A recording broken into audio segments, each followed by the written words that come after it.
Hello, I'm Serena, and this is for a class assignment. This does not simulate a real counseling session.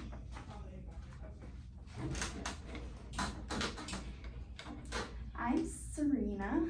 What is your name? Excited. How are you doing today? Okay. Yeah? Doing alright, yeah. How was your day? It was busy. It was really, really long. It was long. Yeah. Not over yet. Yeah. It's the middle of the day. So what brings you in here today? I've been moving a lot.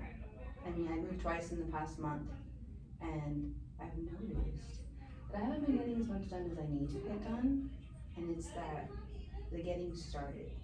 Once I'm doing it, it's fine. But I haven't done as much as I need to.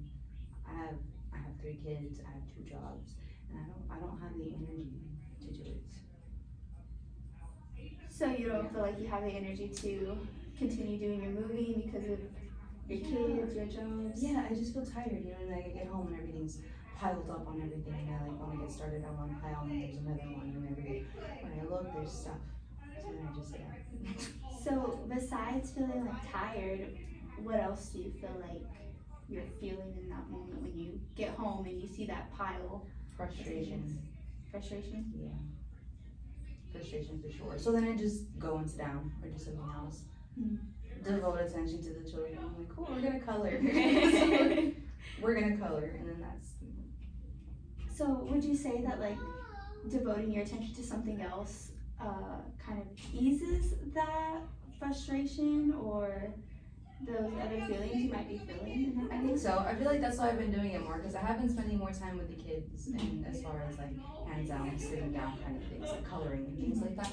But yeah, definitely, because it makes me feel better, and I kind of get away from what I'm supposed to be doing or need to be doing, because it's frustrating. Yeah. And so we've listed frustration and being tired. What are some things what are the things you think you could do to ease some more of that frustration, or to make, the process of moving a little easier for you? I've been telling myself that I need to make a checklist. Yeah. So that I can break everything into sections and then complete the sections. But I haven't made the time to do that, to make that checklist happen. So again, it's that I don't know, maybe not energy, but just the initiation part, like to sit down and make the time to make a checklist, so that I can sit down and look at the pile and get started on that one. Yeah, definitely. I definitely see how that can help you with, as far as like, organizing your day, so that way you don't feel so frustrated whenever you get home. When would you say that like this feeling of tiredness started? I'm a parent, so 13 years. No, but this, like, to this degree and this intensity, I'd say maybe like the past 3 months. I started to really feel it, like between work, between the kids, just chores and things. So I'd say about the past 3 months. That's really, because that's whenever I had started talking about moving, and then actually moving, and then storage unit and all of the things. And I know moving is stressful in general, but have there been any other stressors that have been going on these last 3 weeks? Just the normal, like my kiddo is gonna be 13, so please pick up the trash in your room, no science experiments, it's gross. So I don't know, it's interesting though, because we're homeschooling now, so it's kind of funny, because as much as I want him to clean, now they're really good opportunities to not, and I'm like, we'll see the consequences of that and all that. But again, we're moving, so it's frustrating at the same time, because I want you to be picking up and not adding to it, because we're still trying to transition in. So I guess the stress of like just being a parent and not having a manual and knowing how to do it, it's a lot. So like the transitions of that you're going through life right now, is that just feels like it's piling up on each other? Yes, between the moving and the kids' ages, they're at the perfect ages. So it just, in different compartments of life, it feels like it's overwhelming. So then putting it all together, I'm like, I'm gonna go sit down and watch TV. I'm gonna go do that instead. And so I'm gonna ask a little bit more about your like the psychiatric and chemical dependency history, if that's okay with you. Of course. Okay. And this is mostly just to get like a baseline of, what's going on in your life and the history that you've been with, to see how that may be affecting your issues that you're having in your current life. See if we can ease any of that. So have you ever been hospitalized or for a mental or emotional condition? No. No? And any previous treatment for alcohol dependency? No. Alcohol use? Okay. Oh, what about in your family history? Not that I'm aware of. And what about for drug abuse dependency? No? Good. I'm glad you haven't had to deal with any of that. Do you have any allergies? I don't know. Good. Any current medications that you're taking or anything? Just an iron supplement that I Okay. don't take as regularly as I need to. But yes, just All in the midst of the. yes. See, again, another thing on the list of the things that I need to do on a daily. It's at the top of the checklist. My iron pill, yes. And I guess I would consider like a supplement. Any other Yeah. supplements? No. Okay. And as far as like your social history, what kind of education do you have? I started college a while back and then I never finished. What did you go to college for? I was going to school to be a special ed teacher, but I don't regret not completing that degree because I'm going back now, because I've been an ABA for 7 years now. So looking back, I think I'm better placed here than I would be in a classroom. So where are you currently placed? I'm in RBT, and I really like the RBT level. Everybody wants me to go to school and be a BCBA, but people need, we need good RBTs on the floor that are able to take direction well, because those are the people that are actually running the programs and with the kids. And it means the world to me. And if I were to move up in any degree sort of way, I wouldn't be able to be an RBT. I wouldn't be able to be at the baseline because no job would let you come in and have a BCBA degree and to be an RBT. It wouldn't let you. Yeah. And then I'd have to be on the office end of it, and it would be not what I want. My heart is definitely with my kids. It always has been since the minute I joined this field. And I know that if I had finished the degree and like gone to school for what I was in school for, it just wouldn't have been what it is right now. Like I really enjoy what I do at the level that I do it because it's super significant and the turnover rate is crazy. Well, I'm glad that you love the position that you're in, that you're satisfied with where you're at. And you know what you want. That's Yes. good. And so you were going to school for special education, and then you became a RBT for this work that you're. I do have I have a certificate for like building coding, and I Okay. want to go maybe for like office, like general office, just to have the certification, but nothing major. Nothing major. Eventually I want to live on a farm. I do raise chickens. So this is an actual like realistic goal. It's not just, me Yeah. saying, oh, I want to live on an island. No, I actually want to have a farm or homestead or something along those lines. I have like potential property in Mexico and things lined up for the next 10 to 15 years. Okay. So these are actual like my plans. So it's like a goal that you have. Yes. Is like you're eventually going to get there Yes. to the farming. Mhm. And so you said in about like 10 to 15 years. Do you have like a plan of how to get there within that 10 to 15 years? I'm slowly starting to formulate because it's been changing. Like I've had this plan for a while. This is like my long-term goals, and I love that I am getting closer to it because, like I said, I have my chickens, and I never had chickens. I never imagined that I was gonna have anything like that. So it tells me that I'm on the right path because I knew nothing about them, and then I just went all in, and I started learning a lot about it. And so I would say, yes, I do have a goal. I've thought about property, I've thought about maintenance, I've thought about upkeep, I've thought about what kind of job or what I need to be able to sustain this. I've thought about a lot of components, and it changes year to year and how I'm gonna get it, but generally like the big goal is still there. Did any of your family have any like farm history? Then that's why you have like an interest in it. Yes and no. I mean, I grew up in a very low income Hispanic home. A lot of my family is still in Mexico, primarily in Mexico. So there's no luxury there. Are you originally from Mexico? No, I'm actually the only one in my family to be born here. Oh wow. Yes. I wouldn't even say first generation because my sisters are not. They're from Mexico. So literally everybody in my family except for me and my nieces and my nephews and such. How has that impacted your life? Definitely a culture shock because I didn't speak English until like officially until like I was like 10 or 12 because at home I wasn't allowed to speak English. So I'd go to school and I'd leave the house and everywhere would speak English, and I'd go home and everything that I watched, everything that I heard, all the movies, everything was very much about Mexico. So it was very different. So, and what about your feelings about that, like about that cultural shock that you felt? Growing up, it was difficult because, of course, I wanted to know what they were talking about as far as music, you know, what my friends were into, what they were listening to, what they were watching, about actors and whatnot. And I knew nothing because I can tell you about every Mexican actor from that time, but not from here, you know. So growing up, it was considerably harder than it is as an adult because as an adult, it's fun to tell my kids about these things and experiences and like, oh my God, you don't have to do the things that I had to do that you don't know. So it's really fun, and when we go, it's a different experience in Mexico. I get to tell them about things and it's an experience versus when I was little and it was like I had to do it. Yeah. You know, so it's impacted me, but I feel like in a really positive way now. Well, that's good. I'm glad you see it that way.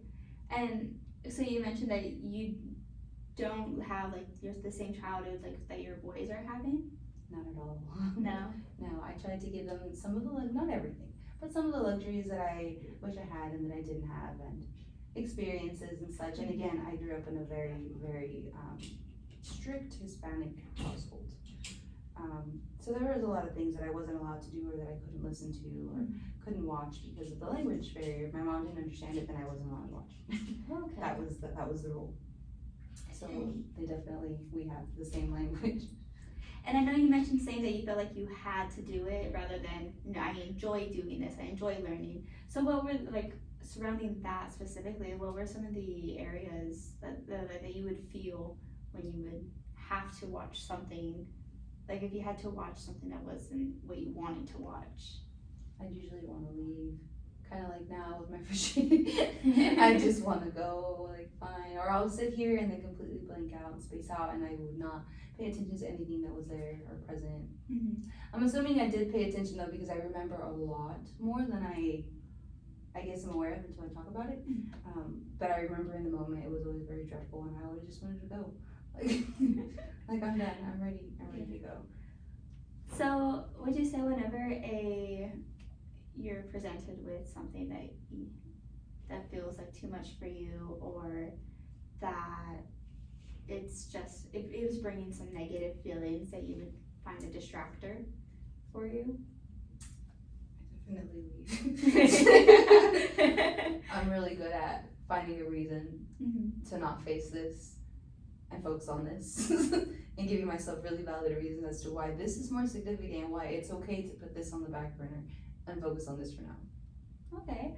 And so what are you feeling in those moments when you're deciding, I'm gonna go ahead and find something else, that I want to walk away from this? Since I validated enough, then I feel confident. So I'm like, cool, I'm gonna go focus and tackle this because this has all these reasons as to why it needs to be done anyway. Yeah. So it's like a false confidence. Do you feel like you end up getting the things that you need to get done? It takes me a lot longer than it should, but eventually it does get done. It just does take me a significant amount of time. And I know that I need to get things done. Like I know the things and the hows and whats. Yeah. But it just takes me a lot longer to get it done. But since you feel like that you do get it done, do you feel like that it's an issue for you that you do put things on the back burner, or do you feel like it does work for you? I feel like I should put more attention to it and work on it because I could make better use of my time in general and have time for other things and not have the excuse of saying I have to work on this or I have to do that because I would have the time for a lot of things if I didn't pick the lesser more of the time. So I feel like it would benefit. And so would you say that's the most stressful thing in your life right now? Yes. Yeah. Yeah, because it leaks out into a lot of things. What other things? just like social aspects, or as far as like what I'm able to do, or like getting home after work, I can't just comfortably go throw myself on the bed or just go hang out because I haven't taken care of all of the things that will make that possible, Yeah. or I haven't even started on the checklist to work on the things to make all of that possible. So then you gotta add the kinda- checklist yes, on top yes. to so the it kinda checklist. just, it stems and it kind of leaks out into multiple things, and I'm like, well, see, if you had done this, and then this would have been good, and this would have been like. And But you then did it, yeah. that feeling of the overwhelmedness. And Yes, and then we're back into that little, well, maybe we could just go have a snack. Going back to that distractor. Yes, definitely, that escape of, Yeah. let's just have a replacement and just do something different, because you did something. Yeah. So maybe we could work on, trying to eliminate that distractor, or even shorten the time that you letting that distract you before starting onto the. Like a timer? Yeah, like timing yourself could be something that we could do, and before starting your. I can actually see that work. Yeah, like you put a timer, and then we get one thing done, and then you can even time yourself for how long you have to do that, and then give yourself another break. It's structurally putting things for yourself. If you felt like that would help you more, because it kind of seems like structure. Yes, definitely structure. Especially because like the job that you're in, I know you said you're an RBT. Yes. So I know it's like applied behavioral analysis. So I know it's like a lot of structure. So if you like structure, maybe structuring that could help. I've never really fully applied ABA in my life, but I can see how it would help. Yes, structure, all of the things that now that I'm saying it out loud, I'm like, right, yes, timers and structure. So, and then I remember you saying that, most of your family is from Mexico. You lived in a strict Mexican household. Did y'all have any religious, My mom was a devout Catholic. The only reason that wasn't incredibly imposed on me or any of my siblings is because my dad was a devout Methodist. So they continuously went back and forth, therefore it was kind of neutral. So like, we won't talk about yours and we won't talk about mine, and we'll just talk about God. So it's very neutral. How did you fit into that? I was neither here nor there. I actually was the one who would get in trouble because my dad was always very logical and reasonable, and my mom was very I wouldn't say artsy, that's not the word, but I guess direct. He was, I guess, a little more liberal than she was. So I fell in right in the middle because I would ask questions like, well, if you're Catholic, how did that work if we were Native? Because my dad would talk to me about history, and my mom would talk to me about her culture, and I'm like, but how did they work together if you were never Catholic? Because that came from this side of it. So I was always maybe causing a little bit of trouble in between the whole family because that's where I fit in. That's like I could ask the questions that had like a legitimate point. So like being put into that middle, or like feeling like you're the middle of these two religions. Yes. Did that make you feel any sort of way, or put any stress into your life?